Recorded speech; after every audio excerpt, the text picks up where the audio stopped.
Hey everybody, this is Danny Silva with D Silva Designs, and I'm doing another speed sketch video for you. This time is a piece of work that I was doing in a friend's sketchbook. I did this for my buddy Jose, and he has, a sketchbook that he has several artists draw in. So this was my page, and this particular sketchbook is themed all female, either villains or heroines, either one. It was my pick, so he just kind of let me do whatever I wanted. So I start the same way that I always start, with my light blue coal erase pencil, just to get my shapes down. And I decided to go, at first I decided to go with Mystique, because I've only drawn her once before. I figured I'd give it another shot.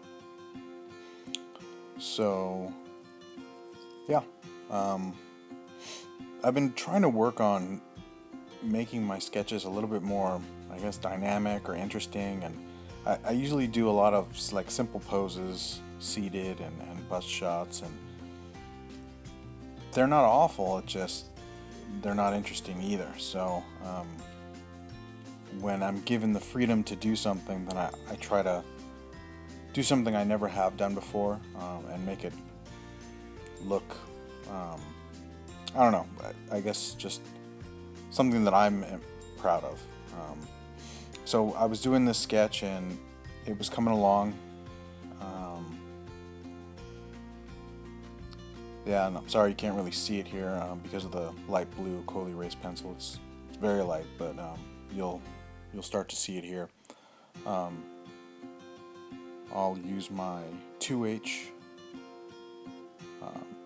lead, and it's a 2mm lead holder.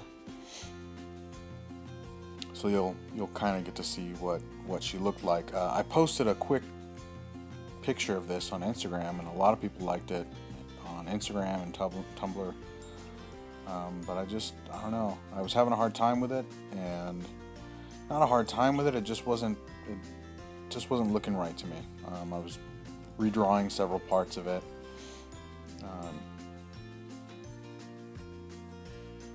Yeah, I don't know what else to say. You'll see that I'm just kind of working on the pose, and wanted to have her holding a gun, and I wanted to make her curvy but muscular.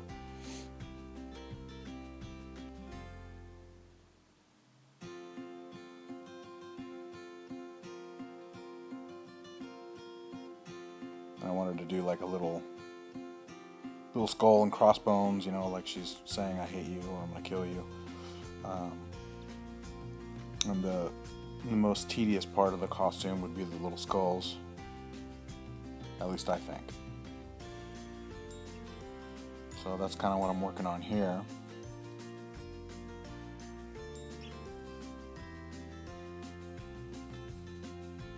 You'll notice I stop a lot, and I'll sit there and I'll look at it. I didn't like the way the hand was looking, and the gun, and then finally I decided, you know what, I fucking hate this. I don't want to. It was just boring to me. So boring, so typical. Even though a lot of people liked it, I don't know, I just wasn't feeling it. So, and the reason why I recorded that part is because, a lot of artists will just record the stuff that turns out awesome, and it shows that everything works out every time, and it doesn't. No matter who you are, you're always going to have those days where you're just, nothing is coming out right, and you just got to keep going, and you usually start over several times. Those days where you end up crumpling things up and throwing them away and just getting frustrated, and it's good to take a break and just kind of step away from it and then come back to it again. And get inspired. Look at some not local artists, but artists that you admire, and just, I don't know, just get new inspiration, get new ideas, new ways of approaching things. And that's kind of what I did here.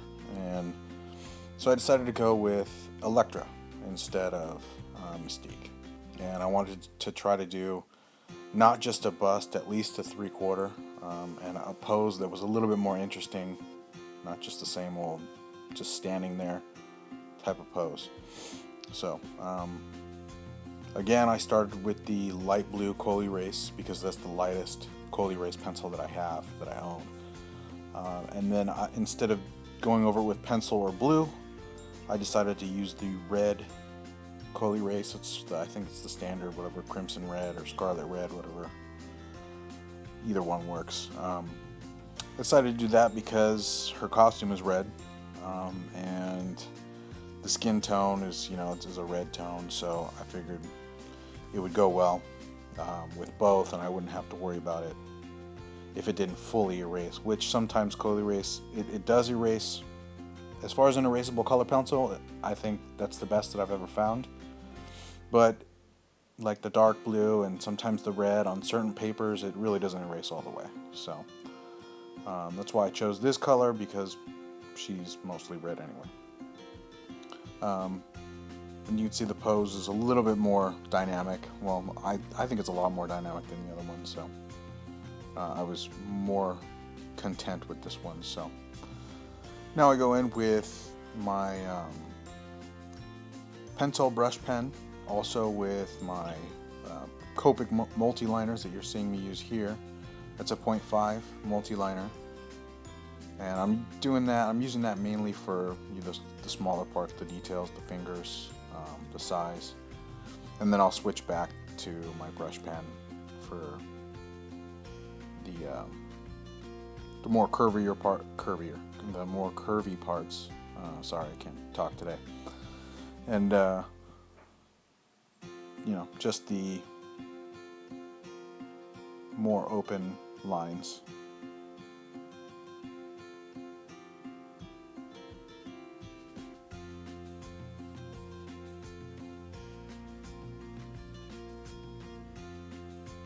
I did this sketch. This was a sketch that I brought to my buddy at WonderCon. So I was preparing for that, and since he kind of said, "Yeah, do whatever you want," it was easier. Sometimes it's easier. This time it ended up taking longer than I thought because I restarted it. But a lot of times when you get a sketchbook and people ask you to draw something, you have a tendency to go through and look at all the other sketches and go, okay, what do I have to compete with? Which I kind of wish I had flipped through this book first so you can take a look, because he has some really awesome sketches in there.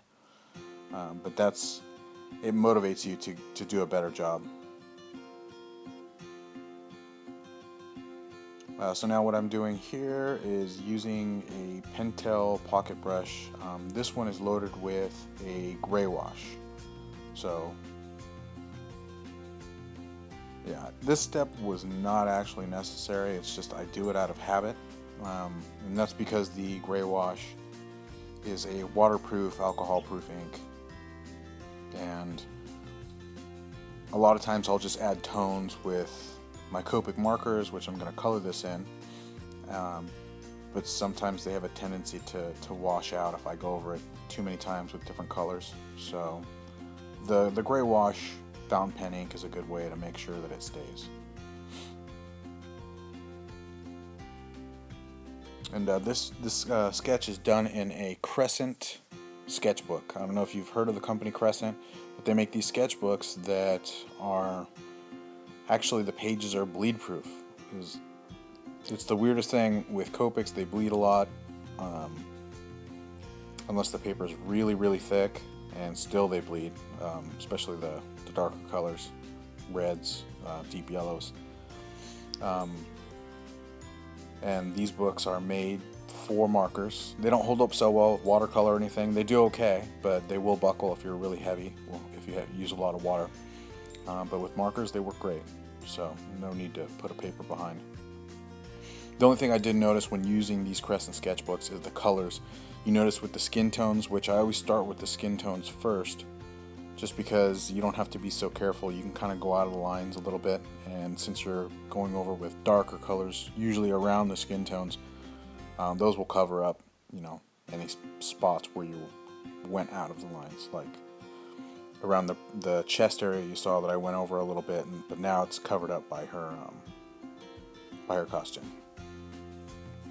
And then you may have noticed a darker color that I used before I went on with the red. Sometimes I will actually use a brown. I'll do a brown base color for my shadows when I know I'm going to be using a lot of red. So that's what you saw initially. I don't always do it, but yeah,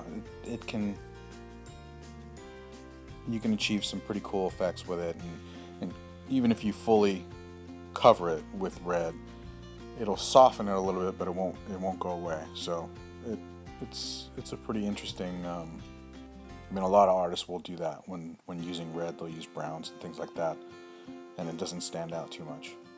So might be something worth trying if you've never tried it before. Use a little bit of brown underneath your red tones, and gives a nice shadow effect. And then after I laid the browns down, I went in with pretty much just a lipstick red. I think for the lighter parts I may have used a prawn or a light rouge. Don't know what numbers they are offhand, but yeah, for the most part, just the lipstick red. And now I wanted a dark background so her costume and her skin stand out a lot. So I'm just using some cool grays and kind of roughly shading that in.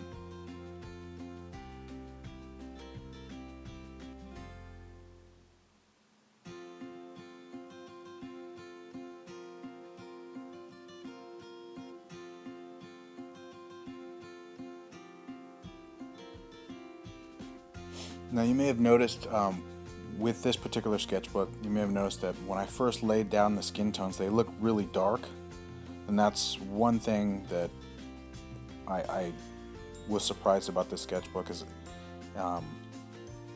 maybe it's a certain quality of the paper, the reason why it doesn't bleed through, but it looks really, really dark when you first lay the light colors on, and then as it dries it tends to lighten up, so it starts to look normal. So that might be something to look out for. Wait for it to dry before you start to correct. So as you can see, I went in, did the background, and then I kept it really close to the skin. And now what I noticed that I wanted the costume to have a little bit more pop, so I added some highlights with a white paint.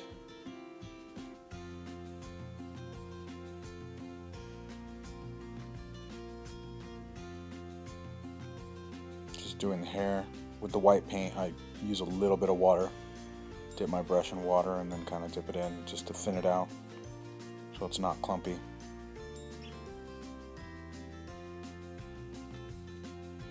And then I wanted a little bit more separation from the background, so I decided to use my gel pen, a white gel pen, to do a nice bold white outline around her.